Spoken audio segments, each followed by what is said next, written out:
السلام علیکم ورحمۃ اللہ وبرکاتہ، نحمده ونصلی علی رسولہ الکریم، اما بعد فاعوذ باللہ من الشیطان الرجیم، بسم اللہ الرحمن الرحیم، رب اشرح لی صدری ویسر لی امری واحلل عقدۃ من لسانی یفقہوا قولی۔ آیت نمبر 50 سے تفسیر۔ وَإِلَىٰ عَادٍ أَخَاهُمْ هُودًا، اور عاد کی طرف ان کے بھائی ہود علیہ السلام کو بھیجا۔ قوم عاد یمن کی جانب احقاف کے علاقے میں بستی تھی، حضر موت کے شمال میں۔ نوح علیہ السلام کے ساتھ بچنے والے باقی ماندہ لوگوں میں سے یہ قوم نکلی اور دنیاوی اعتبار سے بہت زبردست ترقی حاصل کی، خصوصاً تعمیرات میں۔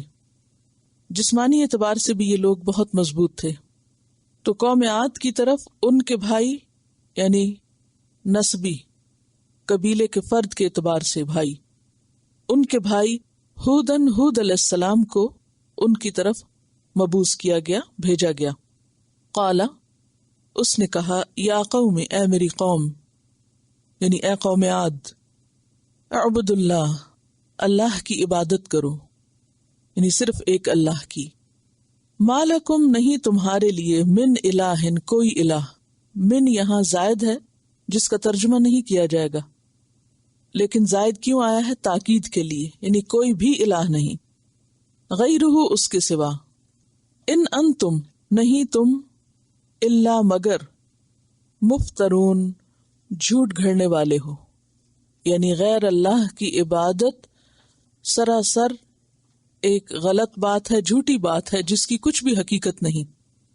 پہلے بھی آپ کو بتایا تھا کہ مثلاً اگر کوئی شخص کسی کو کال کرتا ہے، اگر وہ شخص موجود ہوتا ہے تو وہ ٹیلی فون اٹھا کے جواب دیتا ہے، اور اگر نہیں ہوتا تو آنسرنگ مشین بولتی ہے کہ جس کو آپ کال کر رہے ہیں وہ اویلیبل نہیں ہے۔ اسی طرح اللہ کے سوا کسی اور کو پکارنا، اور خصوصاً مشکل کے وقت اور عبادت کے لیے اس کے آگے سجدہ کرنا جبکہ اس کا کوئی وجود ہی نہیں، اس کی کوئی حقیقت ہی نہیں، تو یہ ایسا ہی ہے جیسے آپ خلا میں تیر پھینک رہے ہیں، بالکل ایک بے فائدہ اور بیکار کام ہے، اور اصل میں حقیقت کے خلاف ہے۔ تو جو چیز خلاف حقیقت ہوتی ہے وہ کیا کہلاتی ہے؟ جھوٹ، افتراء، یعنی یہ باتیں تم نے خود سے خود گھڑ لی ہیں، ان کی کوئی حقیقت نہیں۔ ان انتم الا مفترون، یعنی بتوں کی عبادت کر کے تم نے جو تصورات قائم کیے ہیں اور جو کام کر رہے ہو عبادت کے نام پر، وہ سب جھوٹ ہے۔ یا قومی، اے میری قوم، لا اسألکم، نہیں میں مانگتا تم سے، سوال کرتا تم سے، علیہ، اس پر، یعنی نبوت کے کام پر، تمہیں حق کی طرف بلانے پر، تمہاری خیر خواہی پر، اجرن، کوئی اجر، یعنی کوئی مال نہیں تم سے طلب کر رہا کہ تمہیں اس کی ادائیگی میں مشکل پیش آ رہی ہو اور اس وجہ سے تم میری بات نہیں مان رہے یا میری بات ماننا تمہیں مشکل لگ رہا ہے۔ ان اجریہ، نہیں میرا اجر، الا مگر، علی الذی، اس ذات کے ذمہ، فطرنی، جس نے پیدا کیا مجھے۔ افلا تعقلون، کیا پھر نہیں تم عقل سے کام لوگے؟ عقل سے کام لینے سے مراد کیا ہے کہ تم غور تو کرو، سوچو تو صحیح کہ میں آخر بغیر کسی دنیاوی فائدے کے، بغیر تم سے کچھ مانگے، تمہیں جو نصیحت کر رہا ہوں، تمہیں جو اچھی بات بتا رہا ہوں، تمہیں جو تمہاری غلطیوں پر آگاہ کر رہا ہوں، آخر اس کے پیچھے میرا کیا مفاد ہے؟ سوچو تو صحیح، میں یہ کیوں کر رہا ہوں؟ اپنے فائدے کے لیے نہیں، تمہارے فائدے کے لیے۔ کیا تم عقل سے کام نہ لوگے کہ کس قدر بے لوث ہو کر، بے غرض ہو کر ایک شخص ہمیں ہماری زندگی کے صحیح طریقوں کی طرف رہنمائی کر رہا ہے، تو آخر ہم اس کی بات کیوں نہ مانیں؟ وَيَا قَوْمِ، اور اے میری قوم، اسْتَغْفِرُوا رَبَّكُمْ، بخشش مانگو اپنے رب سے، استغفار کرو اپنے رب سے، ثُمَّ تُوبُوا إِلَيْهِ، پھر توبہ کرو، پلٹو اس کی طرف، یعنی پورے اخلاص کے ساتھ۔ فائدہ کیا ہوگا؟ یرسل السماء، وہ بھیجے گا آسمان کو، اور آسمان سے مراد یہاں بادل ہیں یا بارش، علیکم، تم پر، مدرارن، بہت برسنے والا۔ مدرارن کا روٹ دال رے ہے، درن کہتے ہیں ہر چیز کی خوبی کو، دودھ کی کثرت، خصوصاً دودھ کی کثرت کے لیے درن کا لفظ استعمال ہوتا ہے، روانی کے لیے۔ اسی طرح عین مدرار کہتے ہیں بہت آنسو بہانے والی آنکھ، یعنی جس سے آنسو نکلتے چلے جائیں۔ تو وہ بارش جو بہت زیادہ برسنے والی ہو اور بار بار برسنے والی ہو، اس کے لیے مدرار کا لفظ آیا ہے کہ تم پر خوب بارشیں برسیں گی۔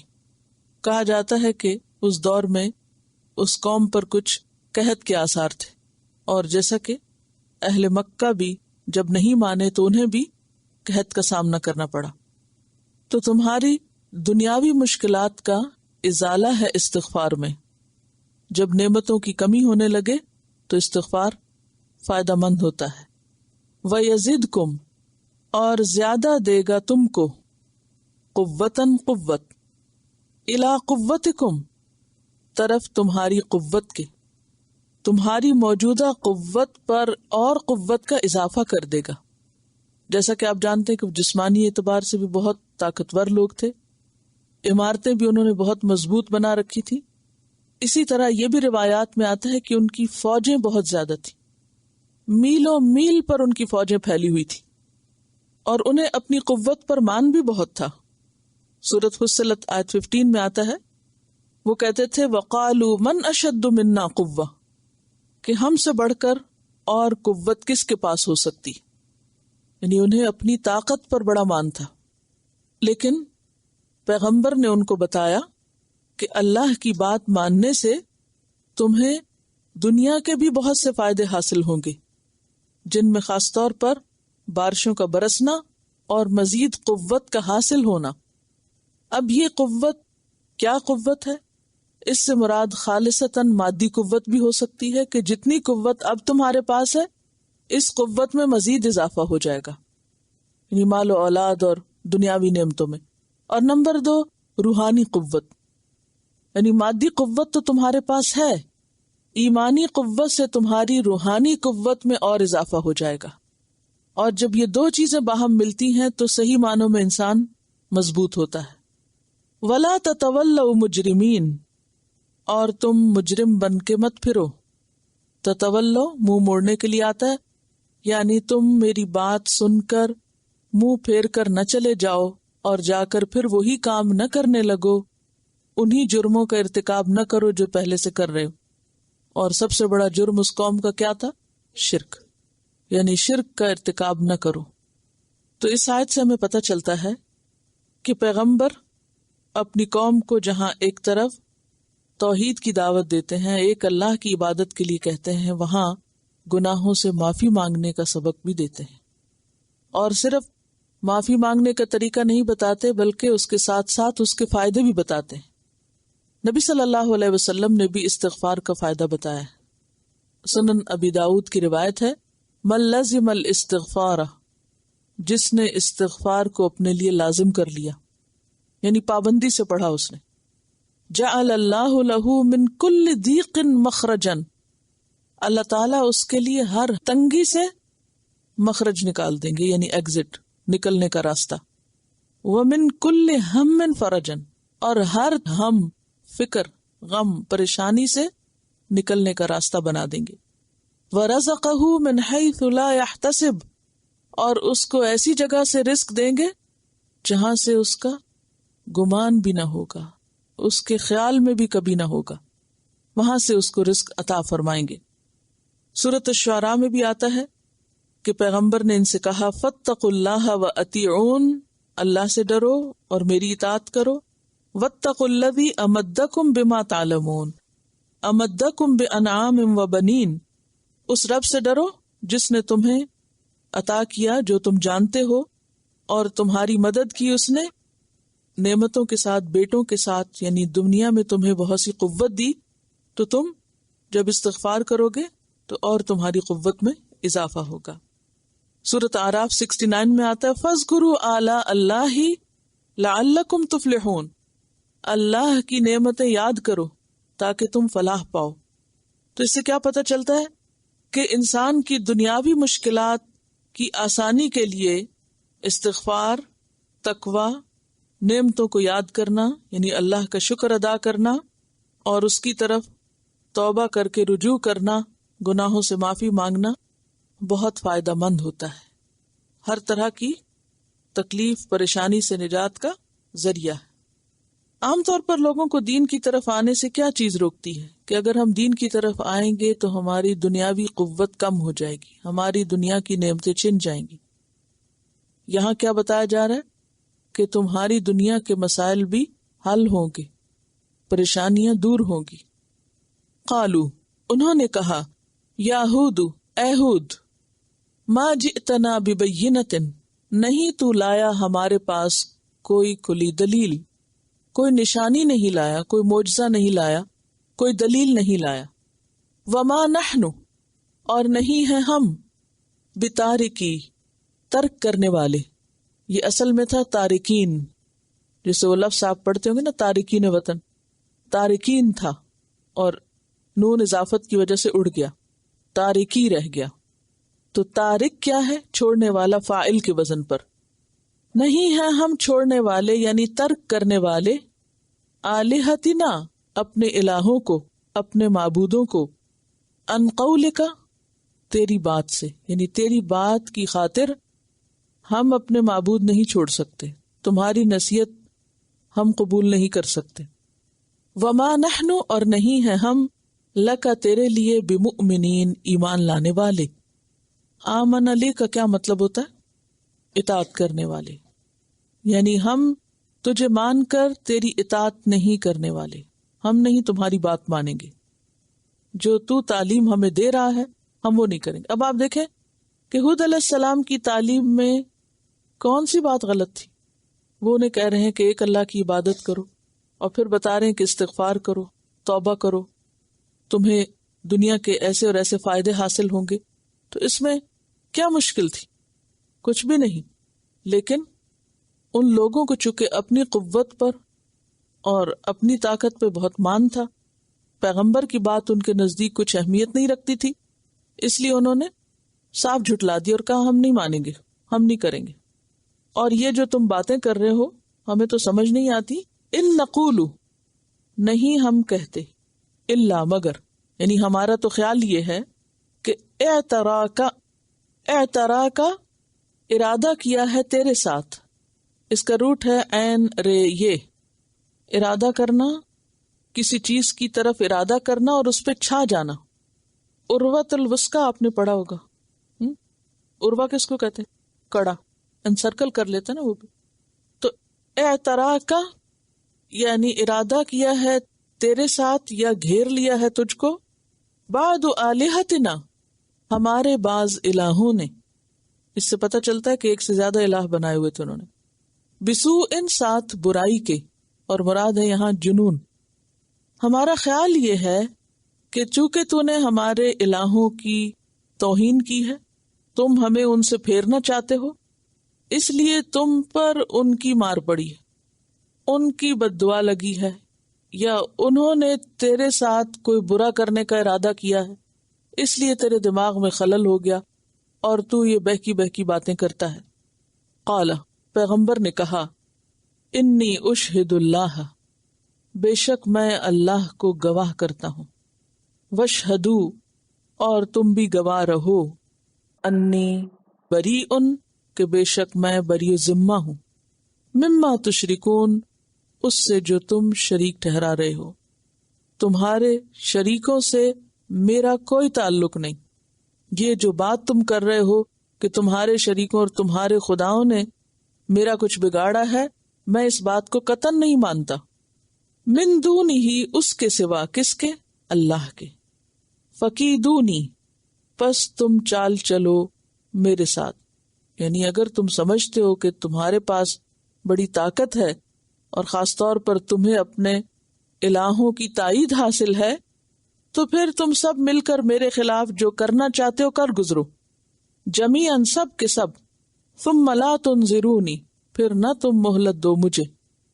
سورۃ الاعراف آیت 195 میں آتا ہے، قل ادعوا شرکاءکم، کہہ دیجئے بلا لو اپنے شریکوں کو، ثم کیدونی فلا تنظرونی، پھر سب مل کے میرے خلاف چال چلو اور مجھے بالکل مہلت نہ دو. آپ دیکھیے کہ یہ ایک نفسیاتی حربہ تھا جو اس قوم نے پیغمبر کو اس کے پیغام سے یا کام سے روکنے کے لیے اختیار کیا. کیا نفسیاتی حربہ تھا کہ باز آ جاؤ ورنہ ہمارے الہ تمہیں جینے نہیں دیں گے اور تمہارا بہت نقصان کر دیں گے. اب دیکھیے کہ کسی عام شخص کو بھی اگر کوئی کہے کہ دیکھو تم اس کام سے باز آ جاؤ ورنہ فلاں کی تمہیں بد دعا لگ جائے گی، تو وہ ریاکشن کیا ہوتا ہے اس پر؟ یعنی چاہے وہ جھوٹی بات ہی کیوں نہ ہو لیکن تھوڑی دیر کے لیے انسان خوف کھا جاتا ہے. لیکن پیغمبر کا حال دیکھیں کہ وہ کہتے ہیں کہ میں تمہاری ان سب باتوں سے بری ذمہ ہوں، اللہ کو بھی میں گواہ کرتا ہوں اور تم سب بھی گواہ رہو کہ مجھے تمہاری ان باتوں کا کچھ بھی اثر نہیں اور نہ ہی میں ان کو کسی بھی درجے پہ مانتا ہوں، بلکہ اس کے برعکس تم سارے اپنے الہ اکٹھے کرو اور میرے خلاف جو سازشیں کر سکتے ہو، جو چالیں کر سکتے ہو، تدبیریں کر سکتے ہو، مجھے کسی بھی قسم کا نقصان دینے کی کر گزرو، تم میرا کچھ نہیں بگاڑ سکتے. اتنا ایمان، یہ کیا تھا دراصل ان کے اندر؟ سچائی تھی نا. نمبر 2 اللہ پہ توکل تھا. جس شخص کے اندر سچائی ہوتی وہ کسی سے نہیں ڈرتا، جس کے اندر اللہ پہ بھروسہ ہوتا ہے، جس کے اندر یہ سچا ایمان ہوتا ہے کہ سب نفع اور نقصان صرف اللہ کے ہاتھ میں، وہ پھر غیر اللہ سے نہیں ڈرتا اور نہ کسی غیر اللہ کے نقصان پہنچانے کا خوف رکھتا ہے. انی توکلت علی اللہ ربی و ربکم، بے شک میں نے توکل کیا اللہ پر جو میرا رب ہے اور تمہارا رب ہے. تم مانو یا نہ مانو اصل رب وہی ہے. میرا اس پہ بھروسہ ہے. تم اپنے شریکوں اور بتوں پہ بھروسہ کرتے ہو لیکن میں ایک رب پہ بھروسہ کرتا ہوں. ما من دابۃ، نہیں کوئی جاندار، کوئی بھی، الا ہوا، مگر وہ کون؟ اللہ، آخذ پکڑنے والا ہے، فاعل کے وزن پر، بناصیتہا اس کی پیشانی کے بال. ناسیہ کہتے ہیں پیشانی کو، فور ہیڈ، اگلے بال جو ماتھے پہ ہوتے ہیں، یعنی سر کے اگلے حصے کے بال. تو پیشانی کے بال اللہ کے ہاتھ میں ہے سب کے. کیا مطلب؟ کہ سب مخلوق اس کے قبضہ قدرت میں، کیونکہ سب سے زیادہ اگر مضبوط گرفت کسی جگہ سے انسان کی ہو سکتی ہے تو وہ یعنی آسان اور مضبوط پیشانی کے بال ہیں. اس کے بعد انسان منہ بھی دائیں بائیں نہیں کر سکتا، اور عام طور پر بالوں کو ہاتھ سے چھڑانا زیادہ مشکل ہوتا ہے کیونکہ وہ آنکھوں سے بھی اوپر کی جگہ ہوتی ہے نا. اگر کوئی کسی کا ہاتھ پکڑتا ہے یا پاؤں پکڑتا ہے یا کوئی سامنے کی چیز کو، تو وہ انسان کے ہاتھ کھلے ہوتے ہیں، وہ اس دوسرے کو پکڑ لیتا ہے. لیکن جب کوئی یہاں سے پکڑ لے تو پوری طرح قابو میں آ جاتا ہے. تو یہ اس بات سے کنایا ہے کہ سب اللہ کے اختیار میں ہے. تم کیا اور تمہارے بت کیا مجھے کیا بھلا نقصان دے سکتے ہو، میرا کیا بگاڑ سکتے؟ کچھ بھی تو نہیں. تمہارے ہاتھ میں تھوڑی ہے کوئی بھی طاقت تو اللہ کے ہاتھ میں. پھر آپ دیکھیے کہ جو انسان کا فور ہیڈ ہوتا ہے، آگے کا حصہ ہوتا ہے، یہ سوچنے سمجھنے میں بھی ایک کردار ادا کرتا ہے کہ انسان کے غور و فکر اور انسان کے دیکھنے کی صلاحیت اس حصے سے بھی تعلق رکھتا ہے. یعنی جو کوئی پلاننگ کرتا ہے یا کوئی منصوبے بناتا ہے وہ سارے بھی یہیں سر میں ہوتے ہیں. تو جب سر اللہ کے ہاتھ میں ہے، پیشانی اللہ کے ہاتھ میں ہے، تو پھر کیا ہے؟ سارے منصوبے الٹ جائیں گے. کوئی انسان اگر کسی کے بھی خلاف چال چل رہا ہو، کوئی سازش کر رہا ہو، تو وہ سازش نہیں کام آ سکتی جب تک کہ اللہ اس کو عمل میں نہ آنے دے. تو اصل طاقت تو اللہ کی. پھر یہ دیکھیں کہ پیشانی عزت کی علامت بھی ہوتی ہے. کسی کی پیشانی اگر کسی دوسرے کے ہاتھ، یعنی بال سر کے کسی کے ہاتھ میں آ جائیں اگلے، اور وہ ان کو پکڑ کے کھینچے اور گھسیٹے، کیا ہے؟ بے عزتی کی بات بھی ہے. دوسرے کو پکڑ کے گرانے کے لیے بھی آسان طریقہ ہے. تو کہا انی توکلت علی اللہ ربی و ربکم، میرا توکل اللہ پر ہے جو میرا رب بھی اور تمہارا رب بھی، اور زمین پر کوئی جاندار، انسان تو چھوڑو، جاندار بھی سارے سب اللہ کے قبضہ قدرت میں، لہٰذا مجھے کوئی بھی نقصان نہیں دے سکتا. ان ربی علی صراط مستقیم، بے شک میرا رب سیدھے راستے پر ہے. رب کا راستہ کون سا ہے؟ دین اسلام. میرا رب سیدھے راستے پر ہے، گویا جو راستہ میرے رب نے مجھے دکھایا ہے، جو رب کا راستہ ہے وہ راستہ بھی بالکل سیدھا ہے، اور انسان کامیاب اسی وقت ہوتا ہے جب کسی بھی کام کے لیے وہ سیدھا راستہ اختیار کرے۔ تو ان آیات کی روشنی میں ہود علیہ السلام کی بتائی ہوئی صراط مستقیم کیا ہے جس کی طرف رب نے ان کی رہنمائی کی تھی، کیا کیا خاص فیچرز ہیں۔ اگر ہم یہ جاننا چاہیں کہ ہم سیدھے راستے پر ہیں یا نہیں، تو ہمیں بھی اپنے اندر ان صفات کو ڈھونڈنا پڑے گا۔ اگر پچھلی ساری آیات کو سامنے رکھیں تو ان میں جو سبق ہمیں ملتا ہے وہ سب سے پہلے توحید کا ہے، اللہ کی عبادت کا ہے، پھر استغفار کا، توبہ کا، نعمتوں پہ شکر کا، توکل علی اللہ کا، اللہ کو اپنا پروردگار اور رب بنانے کا، ربی و ربکم، اور پھر ساری طاقتوں کا مالک اللہ کو سمجھنا، اللہ و آخذ بناصیتہا، اور ان ربی علی صراط مستقیم، میرا رب سیدھے رستے پر ہے، اور پھر سب ہدایت اور سیدھے رستے کا ذریعہ اور مالک بھی اللہ ہی کو سمجھنا۔ اور خاص طور پر اس میں جو سبق ہے نا وہ یہ ہے کہ توحید مکمل نہیں ہوتی جب تک انسان کا اللہ پہ توکل نہیں ہوتا اور انسان نفع نقصان کا مالک اللہ کو نہیں سمجھتا۔ یہ خاص سبق ہے جو اس حصے سے ہمیں مل رہا ہے۔ فَإِن تَوَلَّوْا، پھر اگر تم روگردانی کرو، منہ موڑو، منہ پھیرو، نہیں بات مانو۔ منہ پھیرو کا مطلب کیا؟ اگر تم نہیں توجہ کرتے، تمہیں میری بات نہیں سمجھ میں آتی، تم منہ موڑ کے جا رہے ہو، جھٹلا رہے ہو، انکار کر رہے ہو، فقد ابلغتکم، پس تحقیق میں نے پہنچا دی تم کو، ما ارسلت بہ، جو میں بھیجا گیا ساتھ اس کے، الیکم، تمہاری طرف، یعنی جو پیغام دے کر، جو مشن دے کر مجھے تمہاری طرف بھیجا گیا ہے وہ میں تم تک پہنچا چکا ہوں، میں نے اپنا فرض پورا کر دیا۔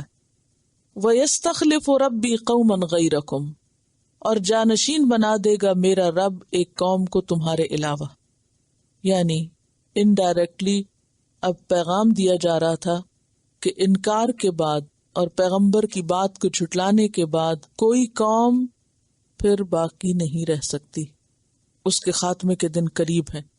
پھر اللہ اس کے بعد ایک اور قوم کو اس کا جانشین بنائے گا۔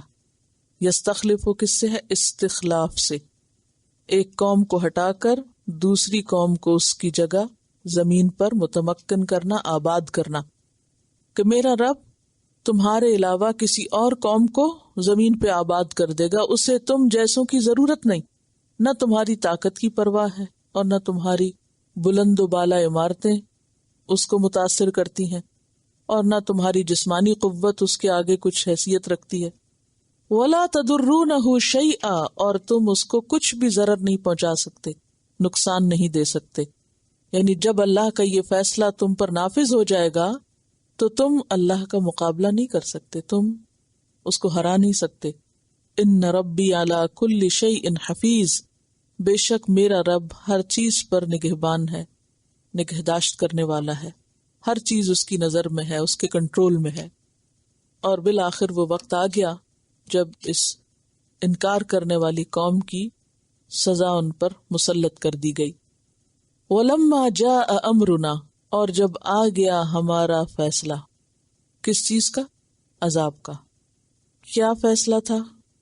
یہاں اس کی تفصیل نہیں بتائی گئی، عذاب کی تفصیل اس آیت میں نہیں، جبکہ دیگر آیات میں مختلف مقامات پر قرآن پاک کے تفصیل ہمیں ملتی ہے۔ اور وہ کیا تھی؟ مثلاً سورۃ الزاریات آیت 41 اور 42 میں آتا ہے وَفِي عَادٍ إِذْ أَرْسَلْنَا عَلَيْهِمُ الرِّيحَ الْأَقِيمَ مَا تَذَرُ مِنْ شَيْءٍ أَتَتْ عَلَيْهِ إِلَّا جَعَلَتْهُ كَالرَّمِيمِ۔ سورۃ الحاقہ میں آتا ہے وَأَمَّا عَادٌ فَأُهْلِكُوا بِرِيحٍ صَرْصَرٍ عَاتِيَةٍ سَخَّرَهَا عَلَيْهِمْ 7 لَيَالٍ و8 أَيَّامٍ حُسُومًا۔ سورۃ القمر 19 اور 20 میں آتا ہے اِنَّا أَرْسَلْنَا عَلَيْهِمْ رِيحًا صَرْصَرًا فِي يَوْمِ نَحْسٍ مُسْتَمِرٍ تَنزِعُ النَّاسَ كَأَنَّهُمْ أَعْجَازُ نَخْلٍ مُنقَعِرٍ۔ سورۃ فصلت میں آتا ہے فَأَرْسَلْنَا عَلَيْهِمْ رِيحًا صَرْصَرًا فِي أَيَّامٍ نَحِسَاتٍ لِنُذِيقَهُمْ عَذَابَ الْخِزْيِ۔ خلاصہ ان آیات کا کیا ہے کہ اس قوم پر پہلے تو ایک بادل بھیجا گیا. اس کو دیکھ کر یہ کیا سمجھے کہ ہمارے اوپر رحمت کی بارش ہوگی. جیسے نارملی ہوتا ہے بادل دیکھ کے عموماً، اور خاص طور پر گرمی کا موسم ہو اور پھر کچھ قحط کی کیفیت بھی ہو تو انسان بادل کو دیکھ کے بہت خوش ہوتا ہے. یہ بھی خوش ہوئے. لیکن اس کے بعد کیا ہوا؟ ہوا چلی، آندھی چلی. اور آندھی کیسے تھی؟ اس آندھی کی کیفیات یہاں بتائی گئی ہیں کہ ایسی ہوا تھی، ریح سرسر عاتیہ. سرسر کہتے ہیں وہ ہوا جو بہت لاؤڈ ہو، شور ہو اس کا بہت، اور عاتیت ساتھ سرکش قسم کی، اور وہ ٹھنڈی بھی ہو، چل بھی ہو. اور پھر اس ہوا نے آ کر اس قوم کو اپنے گھیرے میں لے لیا. کوئی ایک بھی نکل کے نہ بھاگ سکا. جیسے ٹورنیڈو ہوتا ہے نا، تو اس میں ایک شور بھی ہوتا ہے اور ٹھنڈا بھی ہو سکتا ہے. آج کل آپ دیکھیں کہ کبھی ٹھنڈی ہوا چلے تو کیا کیفیت ہوتی ہے، اور اگر اس ٹھنڈی ہوا میں شور بھی ہو، چیخ کی کیفیت بھی ہو، اور پھر زور بھی ہو، تھوڑی دیر بھی چلے تو سخت سردی اور سخت تکلیف دہ کیفیت ہوتی ہے. شور کا خوف بھی ہوتا ہے، اور پھر کھڑکھڑاہٹ جو ہوتی ہے وہ بھی انسان کے لیے تکلیف دہ ہوتی ہے، اور خصوصاً اگر درخت اکھڑنے شروع ہو جائیں. اب دیکھیں کہ بعض اوقات ٹورنیڈوز کسی جگہ کو صرف چند منٹس کے لیے ٹچ کرتے ہیں اور ہر چیز تباہ کر کے رکھ دیتے ہیں. اور کہاں یہ کہ یہ ہوا ان پر 7 لیال و 8 ایام 7 راتیں اور 8 دن مسلسل ان پہ چلتی رہی. اور وہ جو لمبے لمبے قد والے اور طاقتور قسم کے لوگ تھے ان کو اٹھا اٹھا کے مارتی رہی. تنزع الناس، نزع کا مطلب ہوتا ہے کھینچ کے اٹھانا، یعنی ان کو پٹک پٹک کے مار رہی تھی. زمین پہ کسی کے قدم نہیں جم رہے تھے، اٹھا اٹھا کے اس نے مارا. اور اینڈ آف دا ڈے وہ کیسے پڑے ہوئے تھے؟ کأنہم اعجاز نخل خاویہ، کہ جیسے کھجور کے پام ٹری کے ہالو ٹرنکس ہوتے ہیں، کھوکھلے تنے ہوتے ہیں، اس طرح پچھڑے پڑے تھے سب کے سب لوگ. تدمر کل شیء، ہر چیز کو اس نے تباہ کر کے رکھ دیا، کچھ بھی نہ چھوڑا. وہ ہوا جب آ رہی تھی، بادل جب پہلے آیا تو لوگ خوش ہو گئے، اور پھر جب وہ گئی ہوا تو باقی کچھ بھی نہ بچا. وَلَمَّا جَاءَ أَمْرُنَا نَجَّيْنَا هُودًا وَالَّذِينَ آمَنُوا مَعَهُ بِرَحْمَةٍ مِنَّا، نجات دی ہم نے ہود علیہ السلام کو اور ان لوگوں کو جو اس کے ساتھ ایمان لے آئے تھے. بِرَحْمَةٍ مِنَّا، اپنی رحمت کے ساتھ. وہ اسی بستی میں رہتے تھے لیکن وہاں سے نکال لیے گئے. ان کو اللہ نے بچا لیا، ان کو پہلے سے آگاہ کر دیا کہ ایک ہوا آ کر اس کو تباہ کرے گی، تم یہاں سے نکل جاؤ. وہ وہاں سے چلے گئے. وَنَجَّيْنَاهُم مِّنْ عَذَابٍ غَلِيظٍ، اور نجات دی ہم نے ان کو شدید عذاب سے. غلیظ کا مطلب ہوتا ہے سخت. وَتِلْكَ عَادٌ، یہ ہیں عاد. جَحَدُوا بِآيَاتِ رَبِّهِمْ، جنہوں نے اپنے رب کی آیات کا انکار کیا، رب کی بات نہ مانی. وَعَصَوْا رُسُلَهُ، اور اس کے رسولوں کی نافرمانی کی. ان کے پاس تو ایک ہی رسول بھیجے گئے تھے، لیکن رسولوں کیوں کہا گیا؟ کیونکہ ایک رسول کو جھٹلانا سب کو جھٹلانا ہے. وَاتَّبَعُوا، اور انہوں نے پیروی کی. کس بات کی؟ امر کل جبار عنید، حکم کی ہر جابر اور ضدی سرکش کے. پیغمبر کی بات نہ مانی، اس کے برعکس اپنی قوم کے بڑوں کو خوب اہمیت دی. قومی رہنما اور لیڈرز اور بڑے بڑے لوگ جو دنیاوی اعتبار سے بہت شان و شوکت رکھتے تھے، ان کی باتیں خوب مانی. اگرچہ انکار کرنے والے، براہ راست پیغمبر سے بحث مباحثہ کرنے والے اور اس کا مذاق اڑانے والے اور اس کو جھٹلانے والے قوم کے بڑے ہوتے ہیں، لیکن عوام ساتھ کیوں پستے ہیں؟ کہ وہ بھی پیغمبر کی بات چھوڑ کر اپنے قومی لیڈرز کی بات خوب مانتے ہیں. یہاں بھی یہی مسئلہ تھا کہ سب کے سب بڑے اور بچے اور چھوٹے اور ان کی ہر چیز تدمر کل شیء، ان کے گھر بار ساز و سامان ہر چیز برباد ہو کے رہ گئی، کیونکہ ساری قوم ذہنی طور پر، اپنی سوچ کے اعتبار سے، عملی طور پر اپنے بڑوں کے ساتھ تھی، اپنے بڑوں کی وفادار تھی. آج بھی آپ دیکھیں کہ جب اللہ رسول کی کوئی بات ہو تو عموماً لوگ اس کو چھوڑ کر جس کسی کے ساتھ اس کی وفاداری ہوتی ہے، جس کو وہ بڑا سمجھتے ہیں اپنے خیال میں، اس کی طرفداری کرتے ہیں۔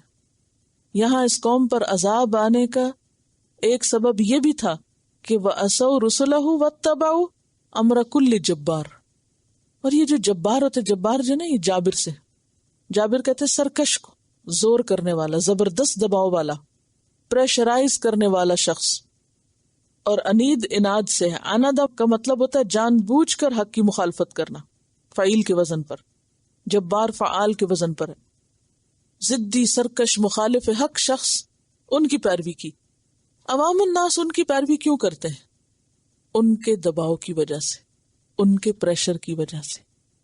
جبار عنید، کیونکہ ہر سوسائٹی کے اندر اس کے جو بڑے ہوتے ہیں، خواہ وہ کسی حکومت میں ہوں، خواہ وہ کسی اور اعتبار سے بڑے ہوں، مالدار ہوں، تو وہ عوام الناس کے اوپر مل جل کر اپنا ایک دباؤ ڈالتے ہیں، ایک پریشر کریٹ کرتے ہیں، اور عوام الناس اس پریشر کو فیس نہیں کر سکتے، اس کو ریجیکٹ نہیں کر سکتے، اس کا مقابلہ نہیں کر سکتے، لہٰذا وہ بھی ان کے آگے سر جھکا دیتے ہیں۔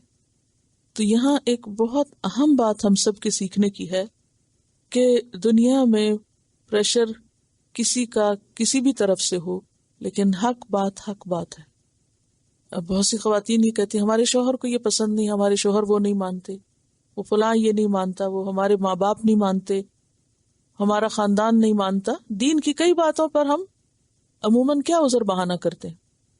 جو بھی ہم سے کو بڑا ہو، اوپر ہو، طاقتور ہو، کبھی حقیقی معنوں میں پریشر ہوتا ہے اور کبھی ایکسکیوزز ہوتی ہیں، لیکن یہ ایک حقیقت ہے کہ دنیاوی اعتبار سے جو بھی بڑے لوگ ہوتے ہیں، چاہے وہ علمی اعتبار سے ہو، بعض اوقات علمی اعتبار سے بھی جو ہائیلی کوالیفائڈ لوگ ہوتے ہیں، ان کے اپنے نظریات ہوتے ہیں، ان کی اپنی سوچیں ہوتی ہیں، ان کی بات کا وزن ہوتا ہے۔ مثلا اگر کوئی شخص کسی یونیورسٹی میں پروفیسر ہے اور سال ہر سال اس نے ریسرچ کی ہے کسی خاص چیز میں، اب یہ ہے کہ اس کی بات کو خواہ وہ غلط ہی ہو، لوگ کس طرح لیتے ہیں؟ ہر ایک کوٹ کر رہا ہوتا ہے، فلاں یونیورسٹی کی فلاں شعبے میں فلاں ریسرچ ہوئی ہے اور اتنے سال کی ریسرچ کے بعد یہ رزلٹ نکلا، لہٰذا یہ بات یوں ہے، اور ہر ایک جس طرح خدا رسول پہ ایمان لیتے اس سے بڑھ کے ایمان لے آتا ہے، چاہے وہ بات غلط ہو، ان کو اتھارٹی مانتے ہیں۔ علمی اعتبار سے بڑے لوگ، مال کے اعتبار سے، اقتدار کے اعتبار سے، تو ہمیشہ یہ سوچنا چاہیے کہ کسی بھی دباؤ رکھنے والے شخص کا دباؤ مجھے حق بات قبول کرنے سے نہ روکے۔ اور پھر خاص طور پر آنکھیں بند کر کے اندھی تقلید کرنا، کسی کے پیچھے چل پڑنا اور دوسروں کا دباؤ قبول کر لینا، یہ درست نہیں، کیونکہ دنیا امتحان ہے نا، ہر شخص کا امتحان ہوتا ہے، کسی کو کسی رکاوٹ کا سامنا کرنا پڑتا ہے، کوئی کسی کے دباؤ میں ہے، کوئی کسی کے آگے مجبور ہے، کوئی کسی کے آگے ذلیل ہے، لیکن حق دوئی پسند نہیں کرتا۔ دوئی کا کیا مطلب ہے؟ اللہ کے سوا کسی دوسرے کو برابر نہیں لانا چاہتا، خواہ وہ کسی بھی اعتبار سے کوئی بڑا ہو۔ تو اللہ کی بات سب سے بڑی، کلمۃ اللہ ہی العلیٰ۔ وَأُتْبِعُوا فِي هَذِهِ الدُّنْيَا لَعْنَةً، اور وہ پیچھے لگائے گئے اس دنیا میں لعنت کے، اس دنیا میں ان کے پیچھے لعنت لگ گئی۔ وَيَوْمَ الْقِيَامَةِ، اور قیامت کے دن، لعنت سے مراد اللہ کی رحمت سے دوری اور ذلت و رسوائی۔ الا سنو، ان عادن کفروا ربہم، بے شک عاد نے اپنے رب سے کفر کیا تھا۔ الا سنو، خبردار رہو، بعدا لعاد، لعنت ہے عاد پر، قوم ہود جو ہود کی قوم تھی۔ اب یہ جو الا ہے، ایسے لگتا ہے جیسے ڈھنڈورا پیٹ کے کہا جا رہا ہو، پوری دنیا میں بتایا جا رہا ہو کہ دیکھو عاد نے کیا کیا تھا، دیکھو عاد کے ساتھ کیا گزری۔ یہ بے عزتی کی بات نہیں؟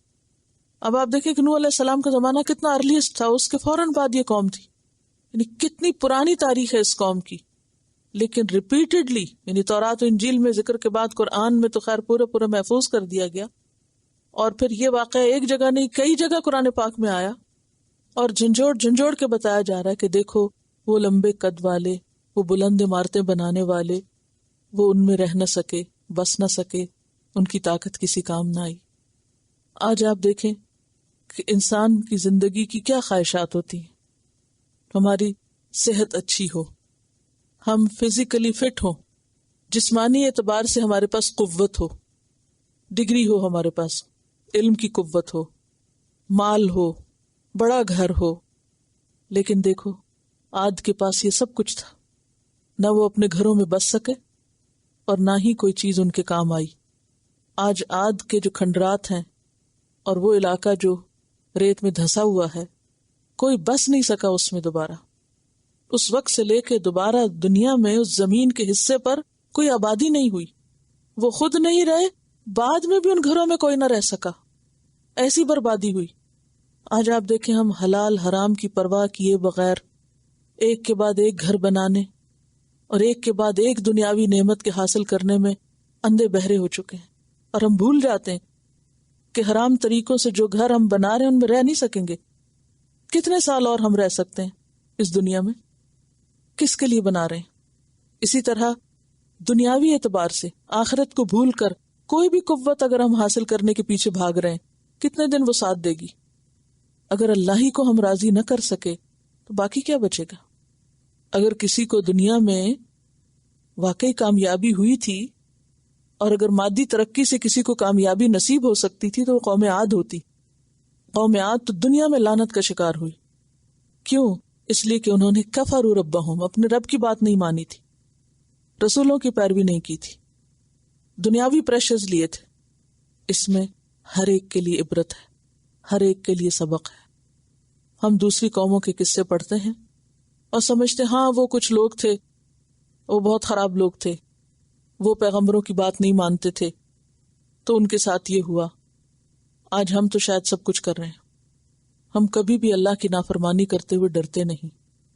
غلط طریقوں سے جو بھی چیز حاصل کرتے ہیں ہمیں کبھی خیال نہیں آتا کہ یہ ہمارے فائدے کا نہیں. اس قوم کے گھر ان کے مقبرے بن گئے، ان کے کھیت اجڑ گئے، ان کی نسلیں ختم ہو گئیں، سب کچھ ملیا میٹ ہو گیا. عام طور پر ہوا کو ہم ہلکی پھلکی چیز سمجھتے ہیں. عموماً انسانوں کو ہوا نہیں اڑاتی، اور پھر اتنے طاقتور اور اتنے لمبے چوڑے لوگ، اور پھر اتنی شدید ہوا تھی کہ ظاہر ہے کہ جب کوئی ہوا آتی ہے یا کوئی ٹھنڈی ہوا خاص طور پر ہوتی ہے تو ہم سب سے پہلے کیا کام کرتے ہیں؟ گھر میں گھستے ہیں، اور گھر میں بھی اندر کہیں اندر بستر میں گھس جائیں گے کہیں اور، تاکہ ہوا ہمیں کچھ نہ کہے، ٹھنڈک کچھ نہ کہے. ہوا چلتی تو فوراً دروازے بھی بند کرتے ہیں. لیکن وہ اتنی شدید ہوا تھی کہ وہ بند گھروں میں بھی گھس کے ان کو گھروں کے اندر بھی ٹکرا رہی تھی، اٹھا کے مار رہی تھی. یعنی صرف ہوا اڑا کے ایک جگہ سے دوسری جگہ انسان کو لے جائے تو مرتا نہیں انسان، لیکن اس ہوا نے اس وقت تک ان کو چھوڑا نہیں جب تک کہ ایک ایک ان میں سے ختم نہ ہو گیا، سب کو ختم کر دیا. اس دور میں لوگوں نے بادل کو آتے دیکھا تو خوش ہو گئے کہ بادل آ رہا ہے، اور جب وہ آیا تو ایک مصیبت لے کے آیا. اسی طرح موجودہ دور میں بھی بعض اوقات ایسے جب حادثے ہوتے ہیں تو لوگ اس کو بعض اوقات فن سمجھتے ہیں، بعض اوقات کہتے ہیں اسکول، اٹس انٹرٹینمنٹ، اور اس طرح کے. اصل میں یہ سارے قصے انسانوں کو خبردار کرنے ہی کے لیے ہیں. یعنی دنیاوی پریشر جو ہمارے اوپر ہوتے ہیں، خواہ وہ فزیکل ہوں یا لوگوں کی باتوں کے ہوں، وہ ہمارے اوپر زیادہ اثر انداز ہوتے ہیں بنسبت اللہ کی بات کے. انہوں نے جاہدوا بآیات ربہم، اپنے رب کی آیات کا انکار کیا تھا. آج ہم بھی بہت سی باتیں پڑھتے ہیں اور ان کی پرواہ نہیں کرتے. اس کے مقابلے میں جو دنیاوی باتیں ہوتی ہیں یا دنیاوی خوف ہوتے ہیں وہ ہم پر زیادہ اثر انداز ہوتے ہیں، اور ان کے مطابق ہم زیادہ اپنی زندگی کو بدلتے ہیں. وَإِلَىٰ ثَمُودَ أَخَاهُمْ صَالِحًا، اور سمود کی طرف ان کے بھائی صالح علیہ السلام کو ہم نے بھیجا. قَالَ يَا قَوْمِ اعْبُدُوا اللَّهَ، اس نے کہا ہے میری قوم اللہ کی عبادت کرو. مَا لَكُم مِّنْ إِلَٰهٍ غَيْرُهُ، نہیں تمہارے لیے کوئی الہ اس کے سوا. وہی پیغام جو ہود علیہ السلام کا تھا، صالح علیہ السلام نے بھی وہی پیغام اپنی قوم کو دیا، کیونکہ اللہ نے بندوں کو پیدا ہی اپنی عبادت کے لیے کیا، لہٰذا ہر پیغمبر نے آ کر لوگوں کو اسی عبادت کی طرف بلایا. صالح علیہ السلام نے قوم کو کچھ نعمتیں یاد کرائیں. هو انشأکم من الارض، اس نے اٹھایا ہے تم کو زمین سے، پیدا کیا ہے تم کو زمین سے. انشاء کا لفظ نشو نما کے لیے. یعنی تمہیں بڑھایا ہے، اٹھایا ہے، مختلف طرح کا رزق جو زمین سے عطا کیا. وَاسْتَعْمَرَكُمْ فِيهَا، اور آباد کیا تم کو اس میں. استعمار کا لفظ عین میم رے سے عمرہ. عمرہ کا معنی ہوتا ہے مکان بنانا، رونق بڑھانا، بنجر زمین کو آباد کرنا، اور اس میں طویل مدت بھی ہوتی ہے، یعنی تمہیں خوب خوشحالی دی، تمہیں آباد کیا اس زمین میں.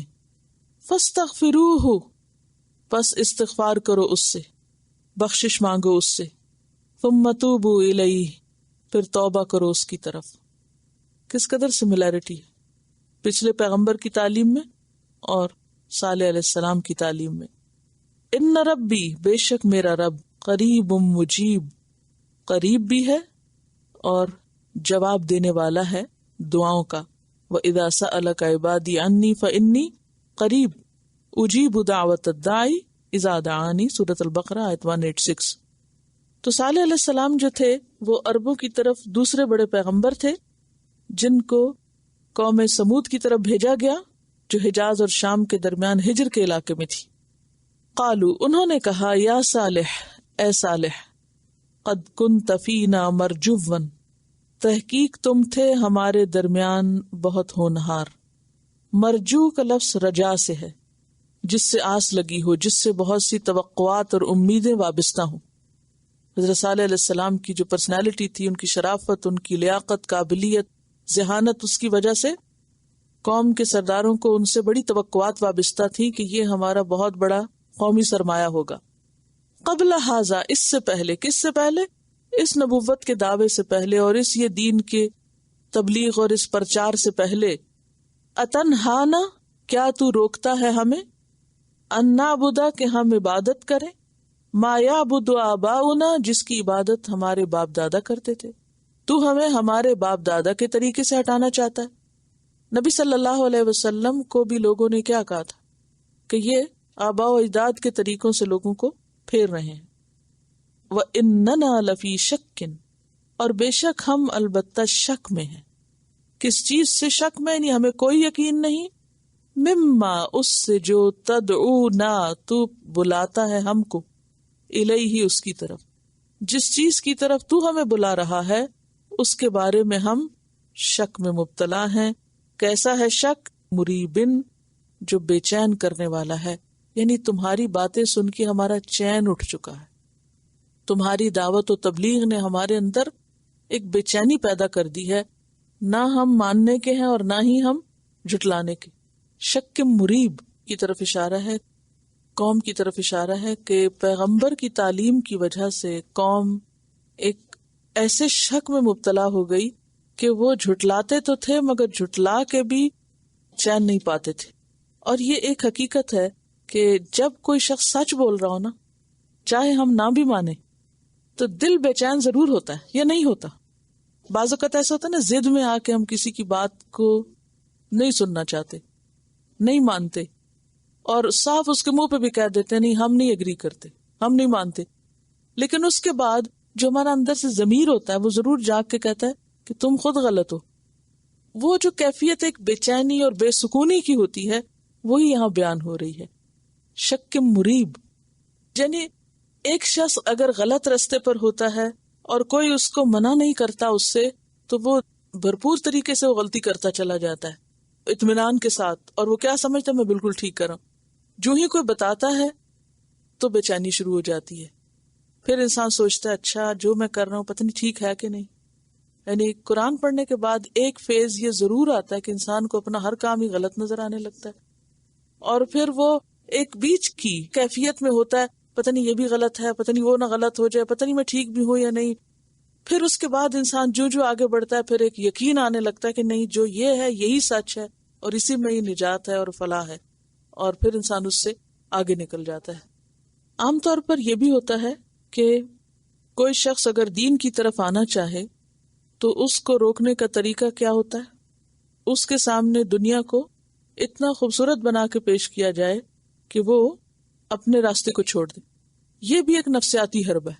جیسے حضرت ہود علیہ السلام کے ساتھ انکار کرنے والوں نے کیا کیا کہ تمہیں بتوں کی مار پڑ جائے گی، ایسا نہ کرو. یہاں کیا کہا تم تو ہمارے لیے ایک بہت ہی آئیڈیل شخص تھے اور بڑے ہونہار تھے، بڑے قابل اور ذہین تھے، اور ہم تو سمجھتے تھے کہ تم دنیاوی اعتبار سے بہت زیادہ ترقی کرو گے، یعنی دنیاوی اعتبار سے تم بہت اونچے جاؤ گے، اور یہ تم نے کیا ملائیت اختیار کر لی ہے اور سب اپنا کیریئر برباد کر کے تو تم اللہ اللہ کرنا شروع ہو گئے اور لوگوں کو اللہ کی طرف بلانے لگ گئے ہو۔ آج بھی تو یہی کہتے ہیں نا، اگر کوئی دنیاوی اعتبار سے کامیاب شخص یا دنیاوی اعتبار سے بہت ذہین، عموماً اس سے کیا ایکسپیکٹیشنز ہوتی ہیں کہ یہ دنیاوی اعتبار سے بہت اونچا جائے گا، اور اگر وہ اس کو پیچھے کر کے دین کی تبلیغ کے کام کو آگے کر دے تو وہ قابل قبول نہیں رہتا۔ تو یہ انہوں نے ان کو ایک طرح سے نفسیاتی اعتبار سے پریشرائز کیا کہ اس طرح شاید یہ اپنا کام چھوڑ دے کہ او اچھا، یہ تو واقعی میں نے بڑی غلطی کی، میں تو اتنا آگے جا سکتا تھا، اور اب میں، کیونکہ ہم عام طور پر کوئی چیز اپنے لیے کریں یا نہ کریں، لوگوں کی توقعات پہ ضرور پورا اترنا چاہتے ہیں۔ ہم کہتے ہیں دیکھیں ہم لوگوں کو مایوس نہیں کر سکتے، ہم لوگوں کو ڈس اپوائنٹ نہیں کر سکتے، اور لوگوں کو خوش کرتے کرتے اپنا کباڑا کر لیتے ہیں۔ لوگ کنفیوز کر دیتے ہیں۔ یہ کنفیوز کرنے کا ایک حربہ تھا کہ اس طرح شاید وہ اپنے اس کام کو چھوڑ دیں، کیونکہ ویسے بھی ایک انسانی کمزوری ہے کہ وہ اپنی تعریف سن کے خوش ہوتا ہے، اور عموماً تعریف لوگ اس کام میں کم ہی کرتے ہیں کہ تم دین میں بہت اچھے ہو، وہ دنیاوی اعتبار سے جو ہنر انسان کے پاس ہوتے ہیں اس پر خوب تعریفیں ہوتی ہیں، جو ظاہری چیزیں ہوتی ہیں نا، ان پہ تم پہنتے بہت اچھا ہو، تم چلتے بہت اچھا ہو، تمہاری مسکراہٹ بہت اچھی، ظاہری چیزوں کی تعریف، لیکن جو اصل ویلیوز ہے ان کو کوئی دیکھتا ہی نہیں، وہ کسی کی نگاہوں کو نظر ہی نہیں آتی۔ قال یا قوم، کہا اے میری قوم، ارأیتم، کیا غور کیا تم نے، کیا تم نے سوچا، کیونکہ رآ میں دونوں طرح دیکھنا ہوتا ہے نا، آنکھ سے دیکھنا بھی اور غور و فکر کا دیکھنا بھی۔ ان کنت علی بینۃ من ربی، اگر میں اپنے رب کی طرف سے بینہ پر ہوں، کھلی دلیل پر، بصیرت پر، روشن دلیل کے ساتھ ہوں، وآتانی منہ رحمتن، اور اس نے مجھے رحمت بھی عطا کر دی، جیسے کل بھی آپ نے پڑھا کہ نبوت، فمن ینصرنی، تو کون میری مدد کرے گا، من اللہ، اللہ کی طرف سے، ان عصیتہ، اگر میں نے اس کی نافرمانی کی۔ تم سمجھتے ہو کہ میں دنیاوی اعتبار سے بہت آگے جا سکتا تھا، اللہ نے مجھے جس کام کے لیے چنا ہے وہ تمہاری دنیا سے بہت آگے، اس نے مجھے بینہ دی، مجھے رحمت اور نبوت سے نوازا، اب تم چاہتے ہو کہ میں اس کام کو چھوڑ کر تمہاری دنیا بنانے کے کام میں لگ جاؤں؟ تو پھر اگر میں نے اس کی بات نہ مانی، یعنی جس کام کے لیے اللہ نے مجھے چنا ہے وہ نہ کیا، تو پھر مجھے اللہ سے کون بچائے گا؟ فما تزیدوننی غیر تخسیر، اور تم مجھے کیا دے سکتے ہو؟ نہیں تم اضافہ کر سکتے مجھے سوائے نقصان کے۔ فما، پس نہیں، تزیدوننی، زیادہ دو گے تم مجھے، نہیں بڑھا سکتے تم مجھ کو، غیر، سوائے تخسیر، خسارے کے۔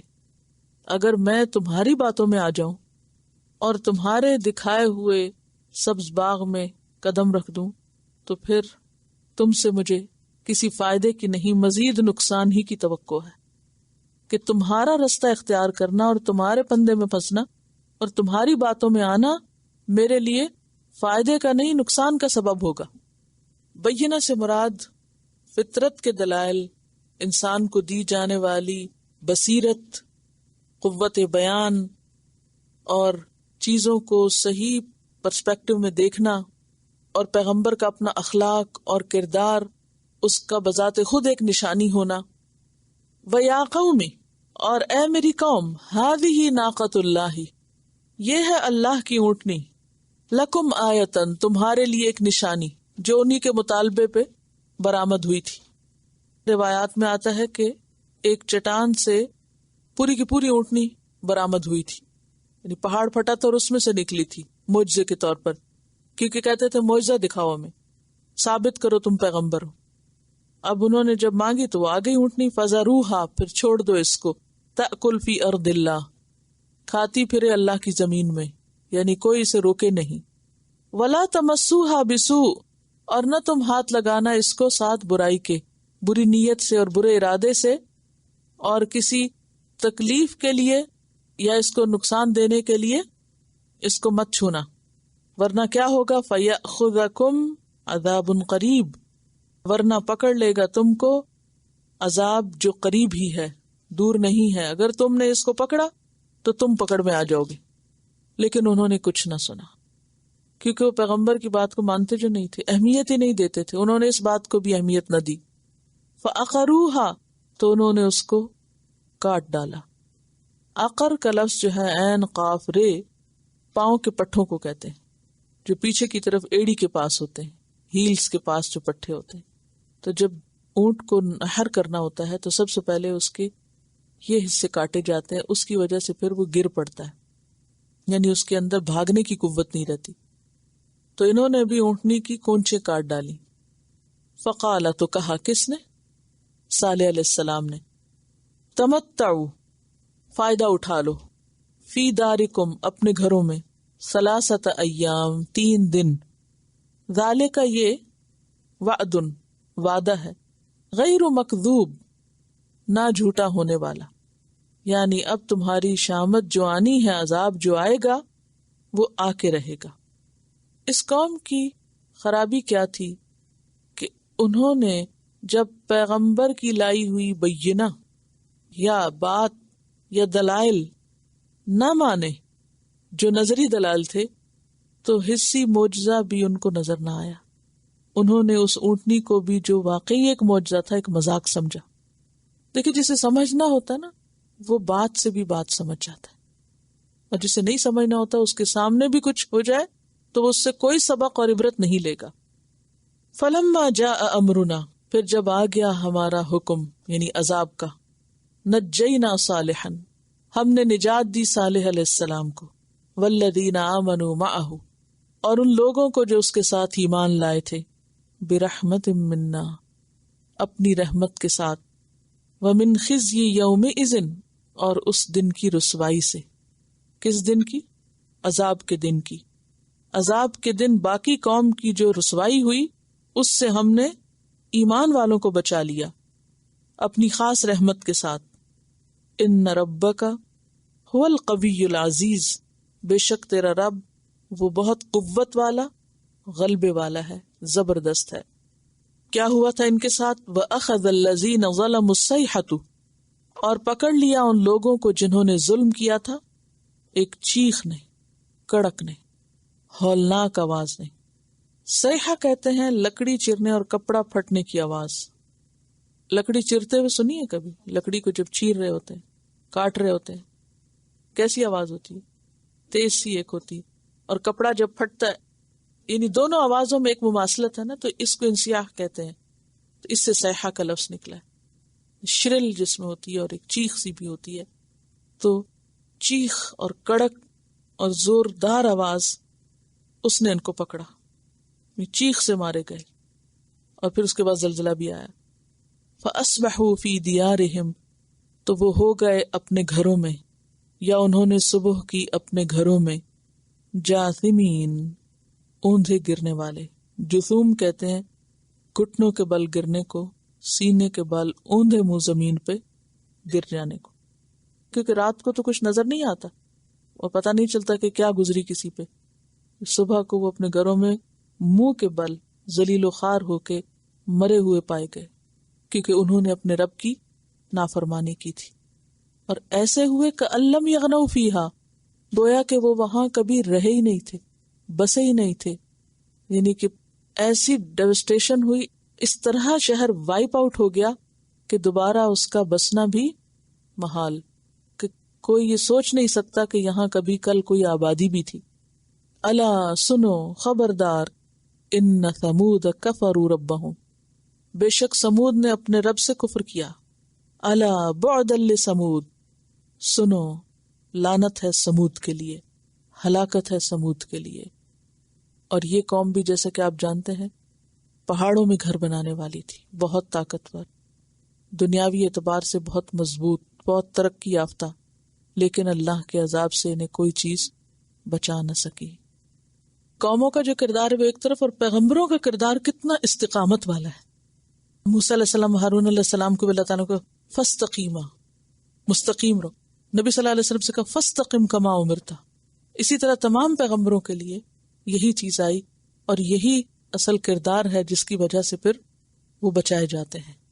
اور یہ استقامت اللہ کے خوف سے آتی ہے کہ اگر ہم اللہ کا رستہ چھوڑ کے کچھ بھی اور کریں، کسی اور کی طرف جائیں یا اس کی نافرمانی کریں، تو پھر ہمیں بچائے گا کون؟